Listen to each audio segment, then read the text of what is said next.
Hi, my name is Kristen Ingenito. I'm CEO at MarketScope, and I'm here today with Keeley Puls-Boever and Travis Holman from True North CRO.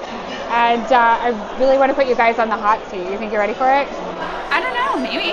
Let's try it. I think if you can handle a panel with the FDA, I think you can handle a couple of questions from me, but we'll see.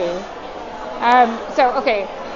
Can you guys tell me when or why does a company even need a CRO? What is the point of this? Like, what are you doing for these companies? Yeah, so I think that's a great question. I think we're really helpful when a company wants to get a product to market and they maybe have one product or they want some more expertise. So like if it's a one product company, they don't want to hire a full clinical team and then have to deassemble that when the product gets to market.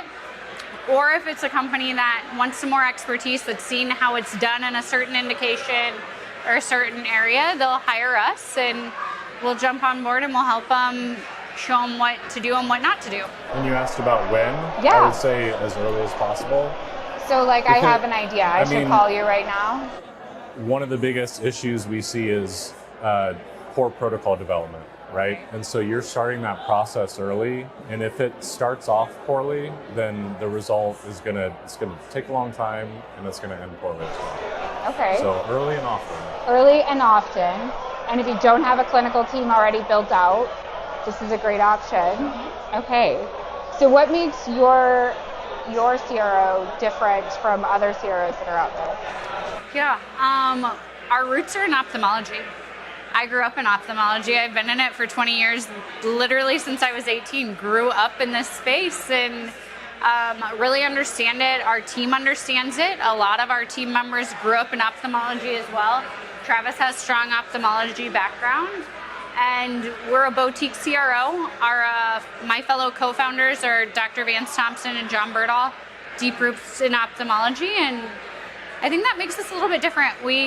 We've been through the clinical trial process from a few different avenues too, whether it's FDA panel with Balance recently, or it's in a clinical setting. Okay, I heard a rumor that you had done a few clinical trials before. What count are we up to now? So I've helped participate in just north of 130 clinical trials.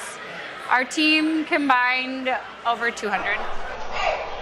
So your group, you also talked to me a little bit about some of your processes being different, some of your data collection, some of the ways that you guys do the technical things behind the scenes differently. Can you tell me a little bit more about that?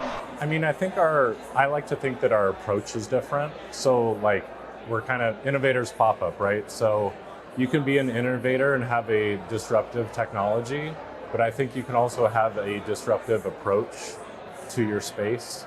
And I think that we want our approach, and we feel like our approach is disruptive, and that we are really truly partnering with the sponsor company. Okay, here's my hot seat question though. What are some of the biggest mistakes that you've seen that have delayed clinical projects or caused issues with like final labeling or something? And how does True North address and handle those issues?